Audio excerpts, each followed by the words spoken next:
महाराष्ट्र के अमरावती से निर्दलीय सांसद नवनीत राणा की मुश्किलें बढ़ चुकी हैं क्योंकि बॉम्बे हाईकोर्ट ने उनके जाति प्रमाण पत्र को रद्द कर दिया है, जिसके बाद सवाल उनकी लोकसभा की सदस्यता को लेकर उठ रहे हैं। हालांकि नवनीत राणा कह रही हैं कि वो सुप्रीम कोर्ट का रुख करेंगी।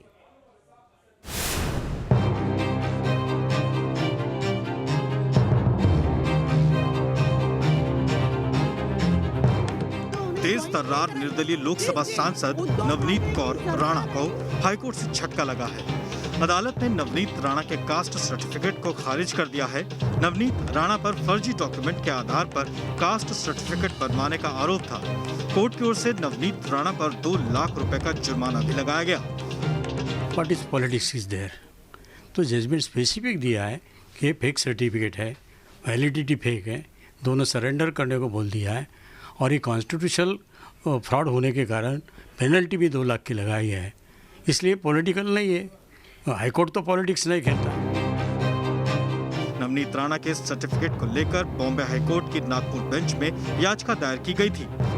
याचिकाकर्ता और शिवसेना के पूर्व सांसद का आरोप है कि नवनीत लबाना जाति से आती हैं, जो कि महाराष्ट्र में एससी की श्रेणी में शामिल नहीं है।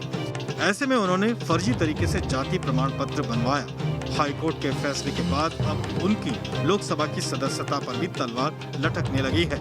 नवनीत महाराष्ट्र के अमरावती से सांसद हैं।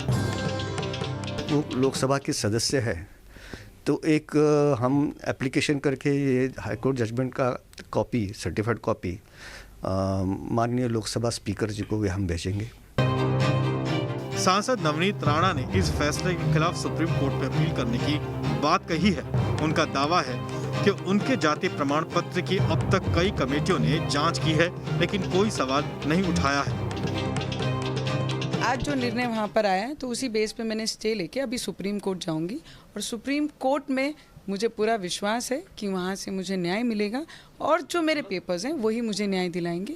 इस पे भी मुझे पूरा विश्वास है। लेकिन जो याचिकाकर्ता है उन्होंने हाईकोर्ट में बात कही है कि आप लबाना जाति से आती हैं, जो महाराष्ट्र में एससी के कैटेगरी में नहीं आता, लेकिन 10 साल पहले शादी आपकी रवि राणा से हुई थी।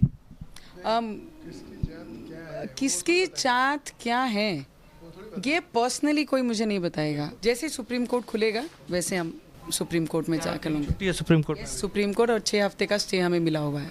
बड़े जर्नलिस्ट जगदीश चंद्र के साथ मोहित राज दुबे, न्यूज़ नेशन दिल्ली। आज दिल्ली में एक मुलाकात पर हर किसी की निगाहें टिकी थी। ये मुलाकात महाराष्ट्र के मुख्यमंत्री उद्धव ठाकरे और प्रधानमंत्री नरेंद्र मोदी के बीच थी। मुलाकात के दौरान महाराष्ट्र के डिप्टी सीएम अजीत पवार और मंत्री अशोक चव्हाण भी मौजूद रहे। चर्चा के केंद्र में जो सबसे अहम मुद्दा रहा वो था मराठा आरक्षण का। मराठा आरक्षण ये वो मुद्दा है जिसकी वजह से महाराष्ट्र की सियासत में उबाल आता रहा है। मराठा समुदाय ने आरक्षण के लिए आंदोलन किया, राज्य सरकार ने उन्हें आरक्षण भी दे दिया, लेकिन सुप्रीम कोर्ट ने इस पर रोक लगा दी। उद्धव सरकार मराठा आरक्षण के मुद्दे पर दबाव में है। जब पीएम मोदी उद्धव ठाकरे की मुलाकात हुई तो ये मुद्दा भी उठाया गया। महाराष्ट्र सरकार 50% आरक्षण की सीमा को खत्म करने की मांग कर रही है। पीएम से मुलाकात के बाद उद्धव ने कहा, सुप्रीम कोर्ट ने मराठा आरक्षण और स्थानीय चुनाव में ओबीसी रिजर्वेशन के खिलाफ फैसला दिया है। हमने पीएम के सामने तथ्य रखे हैं। इस मामले में कार्रवाई करने की जरूरत है। पीएम ने हमारी बातों को ध्यान से सुना। हमें उम्मीद है कि सकारात्मक कदम उठाए जाएंगे। दरअसल सुप्रीम कोर्ट ने 5 मई को मराठा आरक्षण पर रोक लगाने का फैसला सुनाया था। सुप्रीम कोर्ट का कहना था कि यह आरक्षण 50% सीमा से अधिक है और इसके साथ ही कोर्ट ने कहा था कि मराठा समुदाय को शैक्षणिक और सामाजिक रूप से पिछड़ा घोषित नहीं किया जा सकता। सुप्रीम कोर्ट के इस फैसले के बाद महाराष्ट्र की सियासत में भूचाल आ चुका है। बीजेपी नेता और मराठा नेता संभाजी राजे छत्रपति ने पूरे मुद्दे पर आंदोलन का अल्टीमेटम दिया। पीएम से मुलाकात के बाद मराठा आरक्षण पर महाराष्ट्र के मंत्री अशोक चव्हाण ने कहा है, आरक्षण को लेकर राज्य से ज्यादा ताकत केंद्र के पास है। ऐसे में केंद्र सरकार को इस मामले में आगे बढ़कर कदम उठाना चाहिए और सुप्रीम कोर्ट के सामने पक्ष रखना चाहिए। महाराष्ट्र में मराठा आरक्षण का मुद्दा कितना अहम है, इसका अंदाजा इस बात से लगाया जा सकता है कि सोमवार को एनसीपी प्रमुख शरद पवार ने भी पीएम से इस मुद्दे पर चर्चा की थी। Team News Nation. Paschim Bangal के विधानसभा चुनाव में एक बार फिर जीतने के बाद ममता बनर्जी और उनकी पार्टी टीएमसी को लगता है कि राष्ट्रीय स्तर पर अपनी धाक और ज्यादा जमानी होगी। शायद यही वजह है कि खबरें आ रही हैं कि टीएमसी अब बाकी राज्यों में भी चुनाव लड़ने की योजना बना रही है। जय बांग्ला, जय बांग्ला, जय बांग्ला, जय बांग्ला, जय बांग्ला, जय बांग्ला। बंगाल में जीत के बाद टीएमसी का जोश हाई है। अब टीएमसी को देशव्यापी दल बनाने की कोशिश शुरू हो गई है। क्या है ममता का राष्ट्रीय एजेंडा? खबर है कि टीएमसी अब दूसरे राज्यों में होने वाले विधानसभा चुनाव में भी अपने उम्मीदवार उतारने की रणनीति पर काम कर रही है। राष्ट्रीय पहचान बनाने के लिए टीएमसी का नाम बदल सकता है। खबर है कि पार्टी को देशव्यापी स्वरूप देने के लिए इसका नाम बदलने पर भी चर्चा शुरू हो गई है। पार्टी के नाम के आगे या पीछे कुछ ऐसा जोड़ने की तैयारी है ताकि इसका पूरा भारतीय स्वरूप झलके। क्या यूपी और पंजाब के चुनाव में किस्मत आजमाएगी टीएमसी? ये अटकलें, ये चर्चा इसलिए हो रही हैं क्योंकि हाल ही में पार्टी के राष्ट्रीय महासचिव बनाए गए ममता के भतीजे अभिषेक बनर्जी का अहम बयान आया है। अभिषेक बनर्जी का कहना है कि हम दूसरे राज्यों में सिर्फ कुछ सीटें और कुछ वोट हासिल करने के लिए नहीं जाएंगे। हम दूसरे राज्यों में तभी जाएंगे जब हम चुनाव जीतने की स्थिति में होंगे। टीएमसी राष्ट्रीय स्तर पर भूमिका निभाने की कोशिश कर रही है। इसके साथ ही बंगाल के अंदर बीजेपी को तगड़ा झटका देने की भी तैयारी कर रही है। खबर है चुनाव से पहले टीएमसी छोड़कर बीजेपी में शामिल हुए कुछ तृणमूल नेता वापस टीएमसी में जाने के लिए बेकरार हैं। टीएमसी आलाकमान इस संबंध में जल्द फैसला लेगा। हालांकि बंगाल में नेता प्रतिपक्ष शुभेंदु अधिकारी ऐसे सवालों को खारिज कर रहे हैं। ये सब हाइपोथेटिकल क्वेश्चन है, इसका कोई आंसर मेरा पास नहीं है। कोई जवाब नहीं है इसका? आपके कोई जवाब नहीं है, लेकिन कान खुल के सुन रखिए। पिछले 5 साल टीएमसी राज्यसभा चुनाव से लेकर एमएलए हेराफेरी की। उस वक्त नेता प्रतिपक्ष कांग्रेस का था। कांग्रेस वाम मोर्चा का अपोजिशन था। उस वक्त अपोजिशन का एंटी डिफेक्शन लॉ का एनफोर्समेंट का लिए कोई भूमिका नहीं था।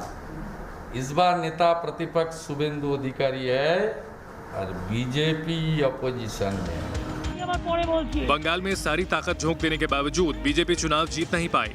इसमें दो राय नहीं है। इस जीत से टीएमसी में उत्साह चरम पर है। ममता बनर्जी का कद बढ़ा है।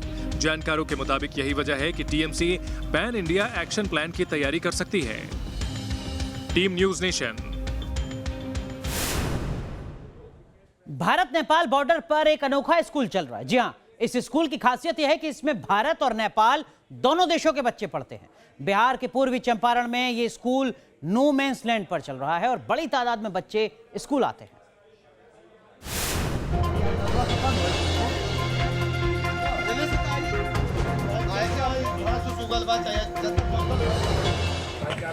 थोड़ा दूर बेटा, मास्क कहाँ? एक आदमी का हो जाता तो उसे कहा हुई कई आदमी के फैली कि ना फैली।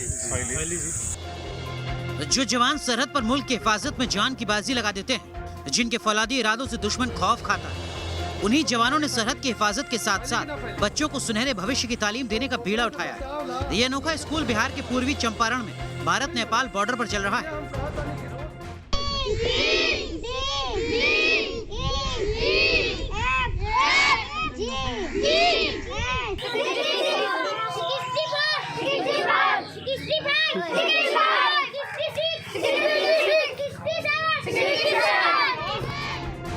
नो मेंस लैंड में चल रहे इस स्कूल में न सिर्फ इलाके के बच्चे पढ़ने आते हैं, बल्कि सरहद के उस पार नेपाल के इलाके के बच्चे भी तालीम हासिल करने के लिए आ रहे हैं। इन बच्चों को सुबह 1 घंटा और शाम को 1 घंटा इसी तरह पढ़ाया जा रहा है। जो भी हमारे जवान यहाँ पे हैं, वो इनको प्रत्येक दिन 1 घंटे सुबह और शाम बैठा के पढ़ाएं। और इससे ये हुआ है कि इनके बीच में जो कोविड के प्रति जागरूकता है या फिर जो बेसिक एजुकेशन जो इन्हें मिलना चाहिए, हमारे साथ जो नेपाल के एटीएफ हैं उन्होंने भी सहयोग किया और दोनों देश के बच्चे यहाँ आके इस पढ़ाई में हिस्सा ले रहे हैं। कोरोना संकट में स्कूल बंद है, ऐसे में बच्चों की पढ़ाई बर्बाद हो रही है, तो एसएसबी के जवानों ने बच्चों को पढ़ाने का बीड़ा उठाया। जवान सरहद पर पहरा देते हैं तो वक्त निकाल कर बच्चों को पढ़ा भी रहे। साथ ही बच्चों को कोविड गाइडलाइंस के बारे में भी जागरूक किया जा रहा है। जब आदमी बात हमेशा ही कोविड के महामारी चला था हर जगह, सब ऐसे परेशान बा लगा के बाद सैनिटाइजर के यूज करे के बाद ये सब हमेशा करे के बाद, ठीक बा ना तो एक आदमी को हो जाता तो उसे क्या हुई, कई आदमी के फैली कि ना फैली। एसएसबी की 71वीं बटालियन की ये कोशिश सराहनीय है। इससे न सिर्फ बच्चों का भविष्य संवरेगा बल्कि भारत नेपाल के रिश्ते भी और मजबूत होंगे। Team News nation.